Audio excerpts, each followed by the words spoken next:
दोस्तों, हमारे ब्रह्मांड में ना जाने कितने सारे तारे हैं और उन तारों के आसपास ना जाने कितने सारे ग्रह हैं और उन ग्रहों में से भी ना जाने कितने सारे ऐसे ग्रह हैं जो उस तारे के हैबिटेबल जोन में मौजूद होंगे, यानी एक ऐसा एरिया जहां पर जीवन मौजूद होने की संभावनाएं होती है। ऐसे में ये कहा जा सकता है कि ब्रह्मांड में कई जगह जीवन पनप सकता है, लेकिन अभी तक हमारी पृथ्वी ही इकलौता ऐसा ग्रह है जहां पर निश्चित रूप से हमें कोई जीव मिले हैं।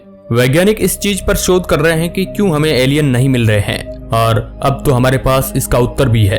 ये उत्तर है फर्मी पैराडॉक्स। आज के इस वीडियो में हम आपको इसी के बारे में बताने वाले हैं, जो दरअसल इस सवाल का उत्तर देगा कि क्यों आखिर हम इंसान अभी तक एलियन से नहीं मिल पाए हैं। तो हेलो दोस्तों, मेरा नाम है सुरेश सांचोरी और आप रहस्य मीडिया यूट्यूब चैनल देख रहे हैं। तो चलिए आज के इस सफर में हम एलियन को ढूंढने की कोशिश करते हैं। सबसे पहले आपको एक शब्द का मतलब पता होना चाहिए, और वह शब्द है एक्स्ट्रा टेरेस्ट्रियल लाइफ। इसका मतलब होता है पृथ्वी के अलावा कहीं भी मौजूद कोई जीवन, फिर चाहे वह बैक्टीरिया के रूप में हो या किसी विशाल तारे के जीव के रूप में या फिर पौधे के रूप में, भी उसे हम एक्स्ट्रा टेरेस्ट्रियल लाइफ ही कहेंगे। फर्मी पैराडॉक्स का आइडिया एनोरिको फर्मी नाम के एक इंसान के मन में आया था, जिन्होंने यह कहा था कि हमारे ब्रह्मांड में इस समय भी कोई बहुत ज्यादा एडवांस एलियन सिविलाइजेशन मौजूद हो सकती है, और ऐसा भी हो सकता है कि वह गैलेक्सी तक को पूरी तरह से कंट्रोल करते हो, लेकिन हम उनसे अभी नहीं मिल पाएंगे। और इसके कई सारे कारण हैं। इन्होंने अपनी कई सारी रिसर्च और डाटा निकालने के बाद ये पता लगाया कि ऐसा क्यों हो रहा है। उन्होंने ये डाटा निकाला कि हमारे ब्रह्मांड में कितने सारे तारे हैं और कितने तारे के पास ग्रह है, और उनमें से भी कितने ऐसे ग्रह हैं जो तारे के हैबिटेबल जोन में मौजूद है और जहां रहने के लिए अच्छी कंडीशन मौजूद है। इतना सब कुछ निकालने के बाद उन्होंने ये कैलकुलेट करना चालू किया कि एक सिविलाइजेशन को एडवांस बनने में कितने सालों का वक्त लगता है। तो उन्हें पता चला कि ऐसा होने में कुछ 10 लाख से 1 करोड़ सालों तक का समय लग सकता है। और जैसा कि हम जानते हैं कि जिस गैलेक्सी में हम रह रहे हैं, यानी मिल्की वे गैलेक्सी, इससे कई गुना ज्यादा पुरानी है। इसका मतलब यह हुआ कि ऐसा होने में बहुत चांस है कि एलियन भी हमारी गैलेक्सी में मौजूद होंगे। हमारे पास फिर से वही सवाल उठता है कि हमारे ब्रह्मांड में अगर एलियन मौजूद है तो क्यों हम इंसान उनसे नहीं मिल पा रहे हैं। खैर दोस्तों, आइए इस सवाल का जवाब हम ब्रह्मांड की तलाटी में तलाशते हैं। ये भी बिल्कुल फर्मी पैराडॉक्स की तरह ही है, लेकिन इसमें ज्यादा थ्योरी की जगह ज्यादा दिमाग और मैथ का यूज किया गया है। हमारी मिल्की वे गैलेक्सी एक स्पाइरल गैलेक्सी है। जिस ब्रह्मांड को आज हम देखते हैं उसमें ऐसी करीब 100 अरब गैलेक्सीज मौजूद है।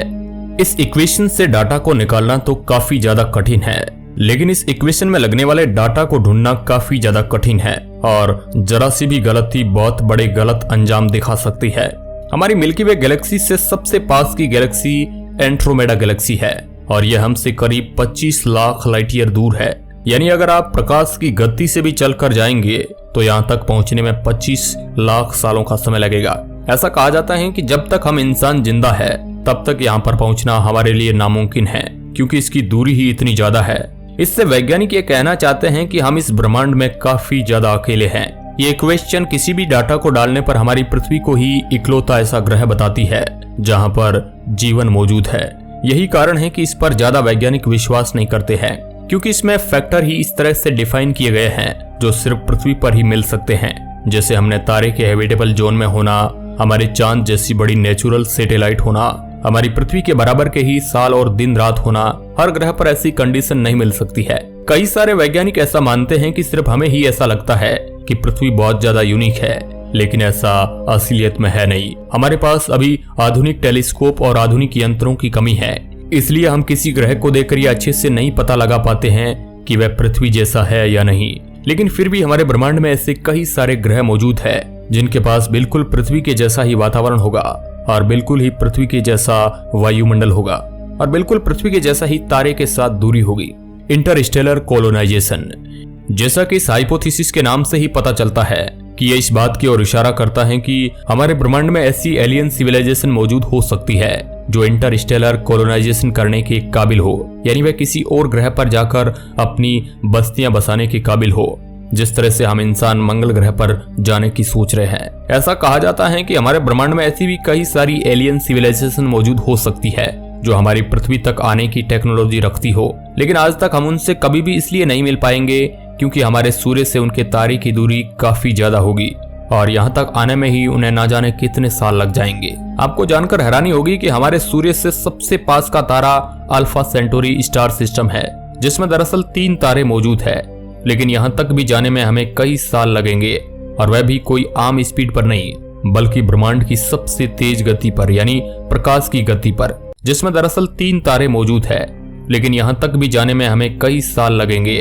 और वह भी कोई आम स्पीड पर नहीं, बल्कि ब्रह्मांड की सबसे तेज गति पर, यानी प्रकाश की गति पर।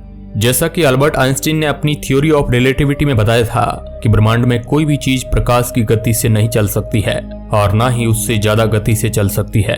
इसलिए ऐसा कहा जा सकता है कि उन एलियन सिविलाइजेशन को हम तक आने में न जाने कितने साल लग जाएंगे, और भले ही वह तारा हमसे सबसे पास का ही तारा क्यों ना हो। स्टीफन हॉकिंग ने भी अपने एक इंटरव्यू में कुछ इसी बात की ओर इशारा किया था। Berserker theory and dark forest theory. Berserker theory एक खगोल शास्त्री द्वारा दी गई थी, जिनका यह कहना था कि एलियन हम तक नहीं आ सकते हैं, इसलिए वह ऐसे अलग अलग यान भेजते हैं जो हमारी पृथ्वी को नष्ट करने की पूरी क्षमता रखते हैं, यानी एक ऐसा यान जो काफी भारी मात्रा में किसी लिविंग सिविलाइजेशन को नष्ट करे। उन्होंने ये भी कहा था कि ये यान कोई आम दिखने वाले यान नहीं होते हैं, बल्कि इनका आकार भी कुछ ऐसा होता है कि ये बिल्कुल एस्ट्रॉइड या किसी और उल्कापिंड की तरह दिखाई देते हैं। ऐसा ही एक एस्ट्रॉइड पर वैज्ञानिकों को भी शक हुआ था, क्योंकि वह कुछ इस तरह से एक्ट कर रहा था जैसे उसे रिमोट से कंट्रोल किया जा रहा हो। उस एस्ट्रॉइड का नाम आप स्क्रीन पर उसकी फोटो के साथ देख सकते हैं। डार्क फॉरेस्ट थ्योरी थोड़ी बहुत इससे जुड़ी हुई है, और इसमें वैज्ञानिक ये कह सकते हैं कि हमारे ब्रह्मांड में एलियन सिविलाइजेशन मौजूद है और वह काफी ज्यादा एडवांस भी है, लेकिन हम उन्हें देख इसलिए नहीं पा रहे हैं क्योंकि वह हमें अपने आप को दिखाना ही नहीं चाहते हैं, जिसका मतलब यह है कि वह हमसे अपने आप को छुपा रहे हैं। ऐसा होने के कुछ सबूत भी वैज्ञानिकों को मिल चुके हैं, जैसे टेबी स्टार की चमक का बार बार कम होना, जो ये दिखाता है कि शायद उसके आसपास एक डायसन स्फीयर लगा हो जो उस तारे की काफी सारी एनर्जी को ले रहा हो और उन एलियन को और ज्यादा एडवांस बना रहा हो। अगर आपको नहीं पता हो तो हम आपको बता दें कि डायसन स्फीयर एक इस तरह की गेंद होती है जो तारे को पूरी तरह से कवर कर लेती है, और इसका लक्ष्य यह होता है कि तारे से निकलने वाली सारी ऊर्जा को टेक्नोलॉजी को आगे बढ़ाने में इस्तेमाल किया जाए। ऐसा सिर्फ वही एलियन सिविलाइजेशन कर पाती हैं जो टाइप 2 सिविलाइजेशन होती है, यानी जो अपने ग्रह की सारी शक्ति को पूरी तरह से निकाल चुकी होती है और अपने सौरमंडल की सारी एनर्जी को यूज करने की कोशिश कर रही होती है। Astrophysical explanation. इस बयान के मुताबिक हमारे ब्रह्मांड में एलियन सिविलाइजेशन पहले से मौजूद थी, लेकिन अब वह इसलिए नहीं मौजूद होंगे क्योंकि उनकी मौत किसी वजह से हो गई होगी।